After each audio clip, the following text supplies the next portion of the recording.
વાહ ભાઈ વાહ, ગરમા ગરમ રસ, ઠંડુ ઠંડુ શાક ને ઠંડી ઠંડી પૂરી હોય એટલે મજા જ આવ્યા કરે. ઠંડો ઠંડો કેરીનો રસ, ગરમા ગરમ શાક અને ગરમા ગરમ હજી પૂરી તો તળાય છે એમ હોય.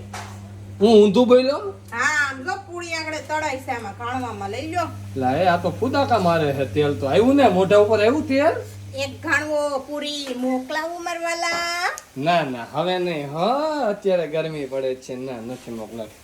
એમને તેલમાં ગોળ ગોળ કા ફરવા માંડી પૂરી? એનું કારણ કઈ રીઝન હે? ખુલ્લી હોય તો ફરે જ ને, એટલે ઓટોમેટિક ફરી જાય પૂરી કે એને ફેરવવી પડે? ભજીયા ફરે, ફેરવવી પડે ને ઓટોમેટિક ફરે. વાહ ભાઈ વાહ, તારું તો તેલ છે કે પૂરી છે કે તારી કળા છે, આમાં કઈ સમજાતું નથી. મિત્રો કોમેન્ટ કરજો કે તમારે પણ આ રીતે પૂરી ફરે તો આવી જાવ એકવાર ગરમા ગરમ રસ અને ઠંડી ઠંડી પૂરી ને ઠંડુ ઠંડુ બટેકાનું શાક ખાવા. બધાથી કઈ આવી પૂરી ન ફૂલે. હા ભાઈ વાહ.